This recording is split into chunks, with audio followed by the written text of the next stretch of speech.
The Last Duel. Now, The Last Duel is directed by Ridley Scott and stars Jodie Comer, Matt Damon, Adam Driver, and Ben Affleck. And basically, the film follows the story of Marguerite, played by Jodie Comer in the film. He basically gets married to Matt Damon's character. And I'm really good at the names in this film, by the way. I only really know the name of Jodie Comer's character, but yes, Jodie Comer's character is Marguerite, and she gets married to Matt Damon's character. But at the same time, though, Matt Damon's character has a bit of a history with Adam Driver's character. And essentially, Adam Driver's character meets Jodie Comer's character. You meet Matt Damon's character's wife. And essentially, basically, Jodie Comer's character accuses Adam Driver's character of rape. She accuses him of raping her. And essentially, throughout the rest of the film, a lot of complications occur. For example, Ben Affleck's character, Pierre's thrown into the mix in quite an interesting way. At the same time, though, we also get a lot of other accusations thrown at Jodie Comer's character throughout the rest of the film. And at the same time, though, everything comes down to this big final duel between Matt Damon's character and Adam Driver's character later on in the film. And that's basically the plot of The Last Duel. And honestly, I've got to admit here, I think this is one of Ridley Scott's best. I really like this film.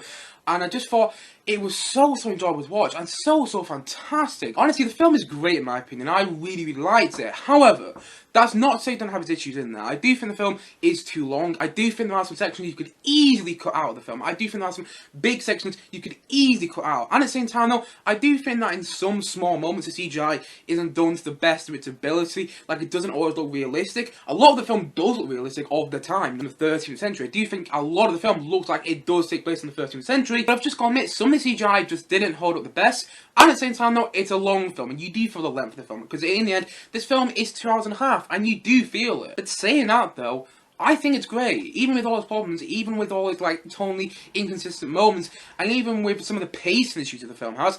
I was immersed into the world of The Last Duel, 2 hours and a half, and I really liked it. And the thing is though, I don't know the story this film is based on, so I don't know how true it is to the actual story, but the thing is though, that actually made it more exciting for me. Like, honestly, the outcome, I was literally on the edge of my seat because of how excited I was to find out what was going to happen to all these characters. Jodie Comer's character, Marguerite, and by the way, Jodie Comer is incredible in this film. And at the same time though, I was excited to see what's going to happen to Matt Damon's character, Adam Driver's character, and even Ben Affleck's character did great. I was excited to see what's going to happen to all these characters because I didn't know the outcome. So not knowing the story for this film made it that much more exciting. Honestly, I loved not knowing the story. And at the same time though, on performances, like I said before, Jodie Comer is incredible. Honestly, she continues to be fantastic in everything she's in. I don't really like Killing Eve or Free Guy that much, but she's great in both of those, and she's brilliant in this. She is brilliant. She's like the glue that holds everything together in some scenes. Now, there's some scenes which are a bit ropey and a bit like, okay, that's a bit totally consistent, but when she's on screen, she is giving such an incredible performance, which is so subtle, and yet so heartbreaking in so many moments, and you feel the emotion with Marguerite, played by Jodie Comer in the film. And at the same time though, Adam Driver is doing a top-notch performance once again in this film. Adam Driver is an incredible actor, and he's so good in the film. I really enjoyed watching his character, even so, he's quite an evil character, don't get me wrong. I'm not saying by any means I like that character. He's quite an evil character, but nevertheless, I enjoyed Adam Driver's performance quite a lot in this film. I thought it was absolutely fantastic. Even in those horrific moments when he's doing horrific things, he still plays that character so well. And even so, like I said before, he's an evil character. I enjoyed watching him. It's like the way he plays that character made it enjoyable to watch. Even so, like I said before, I don't like the character because he's quite an evil person, the character he plays in the film, but I like Adam Driver's performance quite a lot. And at the same time, though, Ben Affleck's also brilliant in the film. Honestly, if I didn't know it was Ben Affleck, I wouldn't have guessed it. I wouldn't have guessed that was Ben Affleck. I mean, I've seen the trailer, so obviously I knew it was Ben Affleck, and obviously, Ben Affleck and Matt Damon also co-wrote the film together with someone else. I got the name of the other person who co-wrote the film in the woods, but yes, basically, Ben Affleck and Matt Damon and someone else co-wrote the film together, so I knew Ben Affleck was actually going to be in this film. And also, I remember about a year ago, I heard someone like, Ben Affleck was actually meant to play Adam Driver's role in the film. Actually, I can see that, but at the same time, though, after watching the film, I'm happy it was played by Adam Driver, because Adam Driver was excellent in this film. Honestly, the performance was so good. But back onto Ben Affleck. Ben Affleck is so great in the film. I really enjoyed watching him. There's a couple moments where he's tuning up the scenery in quite interesting way. I like the way he's tuning up the scenery in the film, actually. But at the same time, though, yes, he's great in the film, and if you didn't know it was Ben Affleck, I wouldn't have guessed it, because he plays that character really well. And at the same time, though, Matt Damon's good in this film as well. I do think Matt Damon's given the weakest performance in the film, which is saying something, though, because he's still pretty good in there. But I've got to admit, there were a couple of moments when it did kind of feel like he was going to go into an American accent. Like, it did kind of feel like he was going to go into his normal American accent they'd heard in some of his other films, like, I don't know, The Talented Mr. Ripley. It did kind of feel like he was going to go into his normal accent in a couple of scenes in the film. And at the same time, though, the facial hair on his character didn't really do much for him. I know that was all prosthetics, and you can kind of tell But Matt Damon's good in the film. I enjoyed watching him. There were a couple of moments that I didn't always believe in his character. It did kind of feel like he was acting. Like, it didn't always feel like I was watching Matt Damon's character. Sometimes it felt like I was watching Matt Damon play the character he was playing in the film. But nevertheless, Matt Damon was good in there. And at the same time, though, the film is so well directed. Honestly, Ridley Scott has done a fantastic job directing this film. Like, he did it in Gladiator. Like, if you watch Gladiator, that's also Ridley Scott directed film. But the thing is, though, Gladiator, in all the fight sequences, in all the big battle sequences, you feel all the pain. And that's the same with this film. Like, even so, there's not a lot of battle sequences, whenever there is, you feel all the pain in that battle sequence. And it's so exciting to watch those sequences take place. And they're just so well shot and so well directed. And I really like that about this film. I really like the way the battle sequences and fight sequences were directed, particularly the final duel, the last duel, if you will, between Matt Damon's character and Adam Driver's character. That is such an intense scene, and the direction there is top notch in my opinion. Honestly, this is some of Ridley Scott at his best. It reminded me of some of his directing in Gladiator, and if you've seen my review of Gladiator, you'll know I absolutely love that film. And at the same time, though, I really like the feel of the film. Like, the film feels like it was made in the 13th century. Like, obviously it was not. It actually was shot during COVID, and by the way, it doesn't feel like it was, but yes, you know, the film feels like it's shot during the 13th century. Honestly, the set pieces are actually fantastic. Even some of the CGI and some small parts wasn't done to the best of its ability, in my opinion. You know, overall, the set pieces made this film feel so much more realistic of its time. I love the set pieces, and I love the way this film feels like it's set in the 13th century. Honestly, I never for a second felt like this film was set in any other time apart from the 13th century, and I know that sounds like a small thing, but actually it's quite a big thing. You know, all you need is one little bit in there where it doesn't make it feel like it's set in the 13th century,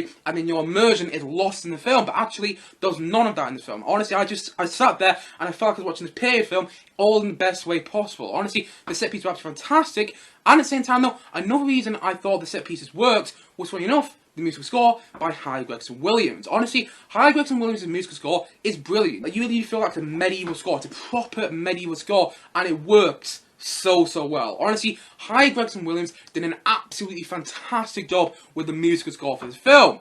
And at the same time, though, I was just immersed into this film for about 2 hours and a half, and I just really liked it. I really like the way it told its story, the fact that it tells it like 3 parts. Like, you get the story from Matt Damon's point of view, then you get the story from Adam Driver's character's point of view, then you get the story from, you know, Marguerite, Jodie Comer's character's point of view, and that made it really good to watch. Because even so, yes, the film is called The Last Duel, and that's a significant part of the film. The final duel between Matt Damon's character and Adam Driver's characters. You know, even so that is a significant part of the film, in the end, it's not what the film is about. In the end, the film is about this heartbreaking story of Marguerite, played by Jodie Comer. And it's so heartbreaking to watch, and it's so emotional to watch. And honestly, like, there's scenes of rape in the film, and you don't actually see any rape happen, but it's very much implied that it is happening. Like, you don't actually see anything explicitly happen, but things though, you kind of do, and if you've seen the film, you'll understand what I mean there. But the thing is though, like, those scenes were so heartbreaking to watch, and, you know, so unquestionably horrific. Honestly, they were so hard to watch, but they were done so well. I just thought that Ridley Scott directed both the story between Adam Driver's character and Jodie Comer's characters so well. And when you see that rape happen twice in the film,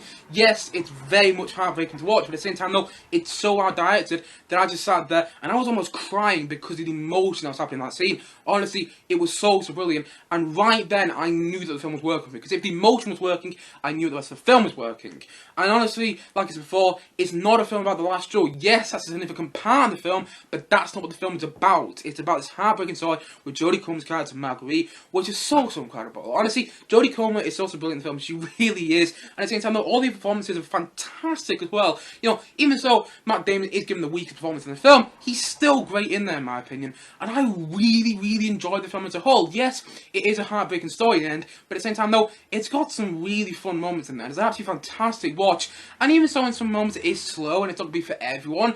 Honestly, I sat there through most of the film, just immersed into the world of The Last Duel from start to finish. And this film was like 2 hours and a half, by the way, and it did not feel it at all. It felt like 2 hours at the most, and I just thought that was absolutely fantastic about this film. Honestly, I really like The Last Duel. I think it's really Scott at its best. It's got some incredible performances. I love the aesthetic of the film, and I love the immersion of the film. I think Harry Gregson Williams' score is fantastic, and I just really liked it as a whole. And honestly, I just thought it was absolutely brilliant. And so, all in all, I'm going to say The Last Duel, I'm going to say that's an 8.2 out of 10. Honestly, I really like this film, and I don't understand some of the criticism it's getting. I mean, don't get me wrong, it does have some problems in there. It's a bit tonally inconsistent, and I just realised, by the way, that I actually contradicted myself early on in the review. You know, early on in the review, one of my criticisms, I said this film is 2 hours and a half, and it feels like that. And actually, a couple of seconds ago, a couple of minutes ago now, I said that, you know, the film doesn't feel like 2 hours and a half. Actually, in the end, now I reflect on it, it didn't feel like 2 hours and a half. I take that criticism back that I said earlier. Actually, this film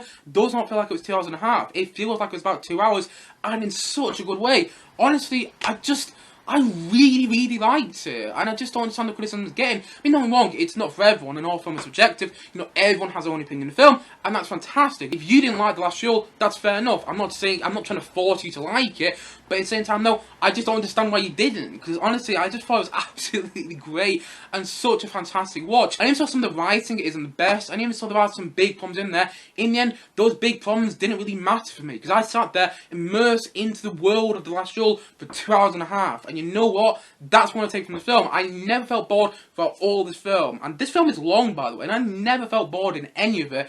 And I really, really liked it as a whole. And I thought it was so well directed. I think Ridley Scott's got an eye for directing films like this. Honestly, he did with Kingdom of Heaven as well, and I really like Kingdom of Heaven, actually, because of its battle sequences and its fight sequences, where you feel the pain, and you feel the pain in this film as well. And I thought it was great. I really did. And whether that's just down to performance in the end, or whether it's down to the aesthetic, which I just couldn't get enough of, or whether it was just down to the story, which I didn't personally know going into this film, and actually, that made it that much more exciting when I got to the end of this film. Honestly, when I got to the end, I was literally on the edge of my seat because I didn't know the true story the film was based on, and also because I was just so excited to see where the film is going to end up in the end, because I just didn't know the outcome, and honestly, it was edge of your seat excitement towards the end, in my opinion. I really liked it, and I thought it was absolutely brilliant, and you know what? I definitely want to go back and rewatch it again. If I get the chance, I don't know if it'll still be in the cinema, but nevertheless, if I get the chance, I'm definitely going to go back and rewatch this film, because honestly, I actually think it worked better a second time, but you know what? First time watching it, I thought it was absolutely fantastic, and I really, really liked it. And so, all in all, I'm going to say that The Last Duel, I'm going to say that it's an 8.2 out of 10 from me. Anyway guys, what do you think of the Last Duel? Please do comment down below and know your thoughts in the comment section below. Anyway guys, thank you as always for watching, and if you haven't yet, please do click down below and like subscribe on this video, and look forward to many more both film and TV to come very soon on this channel. See you guys again soon, but bye for now, bye!